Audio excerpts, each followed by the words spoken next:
Hi everyone, we are group 17. We are here to present the final presentation as the oil industry analysis.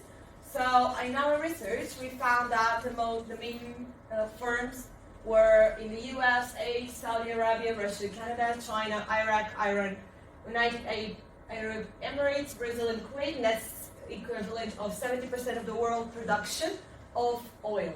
The 10 biggest worldwide companies selling the product in itself, they belong to China, Britain, USA, France, Russia.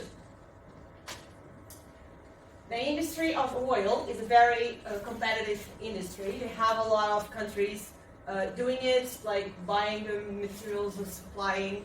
They transform it, the petroleum, and they sell it. They can compete about the price to reduce costs. Is mainly controlled by the large ones, despite the fact that they have some small industries on it. We took out one of the phrases that Wilson Bryant said, that during the year the energy industry has seen significant changes as a result of a number of the provisions of the Utilities Act being brought into force. On the left, we have the oil consumption for transportation. That's one of the biggest issues. They consume a lot of the oil, goes to the transportations, and it's going to increase every year. Hi, I'm Nana, and I'm here to talk about challenges that arise from an industry being capital intensive or labor intensive. For the start, I'll define what capital intensive is and what labor intensive is. A business is said to be labor intensive when it needs more labor in producing its goods and services, and it's said to be capital intensive when it needs more capital in producing goods and services. In the oil industry, we can say that it's capital intensive because it needs more capital than labor. Okay, but also in the oil industry, we have few parts of the extraction processes that need labor, but the whole industry needs more capital to produce. So now let's go to the challenges. First of all, the oil industry requires a higher cost to start the business. So because it's capital intensive, you need more money to buy machinery and other materials needed in the extraction. So if you don't have a lot of money, you can't start a business in this industry. Also, there is no flexible response in change of demand. That is, the machinery that they have the limits they have to work to. They can't work more and they can't work less. So if the demand for oil changes, the machines still produce the same amount of oil that they need to produce. Also, there's a breakdown in production which can lead to costs. If the companies don't frequently practice maintenance, their machinery can break down, which will increase their costs. And also, the multinational companies have to invest in employee training because the people that they pick, that's the labor they pick, they have to get the know-how of using this machinery. Now I will introduce the other two countries. The first country is in Alaska. Preferential move to transfer oil revenues to Western in the form of a direct dividend has been widely praised and supported by policy makers. And the second one is from Nigeria. The most important scandals happens in the second half of 2013 when some 18 billion in oil revenues were reported pockets over 19 months, and these disastrous results are largely the result of rampant corruption at home. And the corruption scandal that have made Nigeria international notorious. So we can see how important that government political affect the oil industry. My name is Sumandeep Kaur. I am talking about strategies involving geographical and organization restructuring. The oil company using restructuring strategy using first, second, third lines secured a debt. This is done through exchanging unsecured notes for new secured debt at the discount. And my first point is sell non-corrosive assets and enter joint similar agreements to share cost. It's done through giving it's done through give discount on new secured debt. And second, non-rentable debt exchange, when a group unsecured note holder and given a opportunity to exchange their unsecured debt for secured ones. Group of the unsecured note holders give opportunity to exchange their unsecured debt to secured debt. Due to secured debt, government automatically allow to note holders. And the last one is reserve debt action, which allow companies to buy back or exchange its debts at the lowest market clearing price. Another exchange structure is Dutch action, in companies buy and exchange its debt. This is Jun Hao, and today I'm talking about the strategies, conservation, and concentration. First is the horizon mergers. In terms of the consideration, large oil companies accuse small oil companies to merge with each other, such as the Marco merger with BP on the August in 1998. Marco last year merger with British Petroleum in the world's largest industrial merger. Originally, the plan was for all U.S. BP service stations to be covered to Morocco and all overseas. Second is the conglomeration. It can help the company to reduce the development cost and marketing costs, reducing some unnecessary financial costs and solve the financial problems. It can improve the efficiency of operation and management. Third is the transnational. The transnational is very important to the development of the oil company. It can help the oil company to continue development of the company's organization structure, helps reduce costs and increase the efficiency. The strategy of the concentration conduce to the long-term development of the oil industry.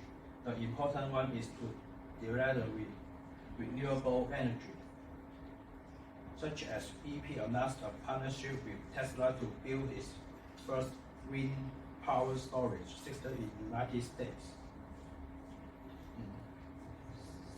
Second is they are extremely important in market development, exploration of new geographical markets, such as export of products of the company to new countries, establishment of new emissions of products, of new channels of distribution, purpose of attracting the relevant customer in an attempt of creating a new of the market. The BP company has striven to expand the capacities of production through the improvement of its equipment. In addition to the level of technology approach with the expansion to other countries. Fourth, the oil company products and technology refers are competitive to oil companies to improve production efficiency and enhance their competition within the industry. The BP company used exploration and production to drive the develop oil and gas research, and the strategy of the BP include exploration and extraction of crude oil and natural gas from wells in different countries. Investing in these two areas of organization has greatly increased production efficiency and first gain a competitive advantage in the market. That's all. Hi everyone, I'm Yuxin. I'm going to pronounce the specialization and diversification of the oil industry. The oil industry is a professional-based industry and it's wanted employees such as engineers, geologists, and geographists. So this kind of jobs bring the oil industry have a very high barrier to get into it.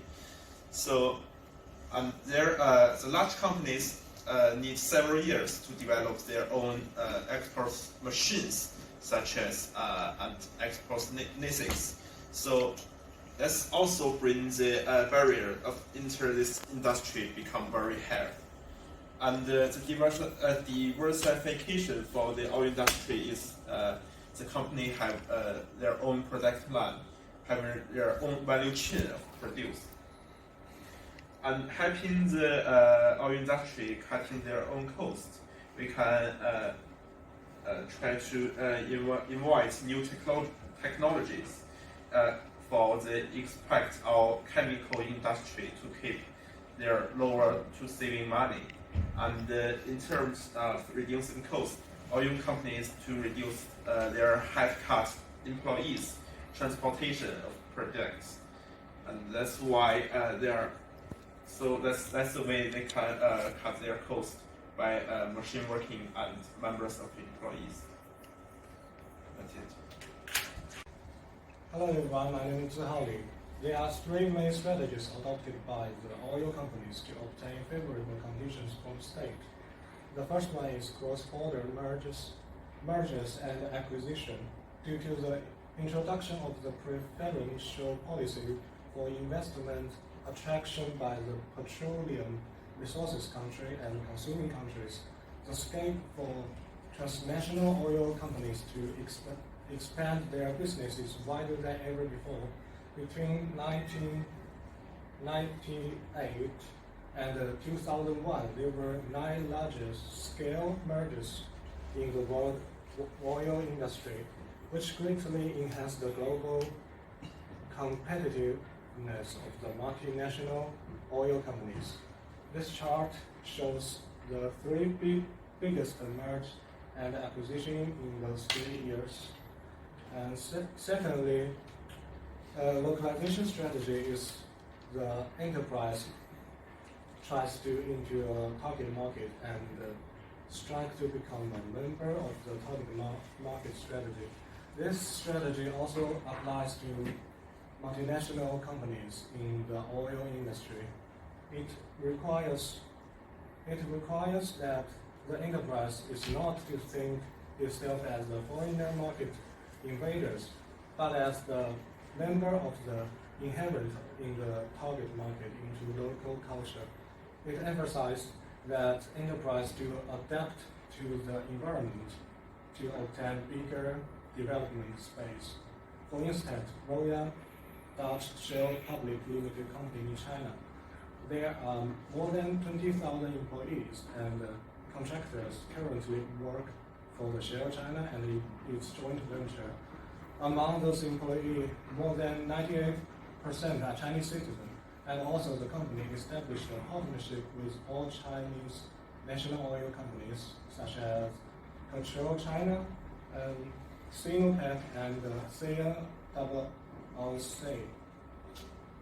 And thirdly, in the market economic system, a good corporate image will bring high goodwill to the enterprise.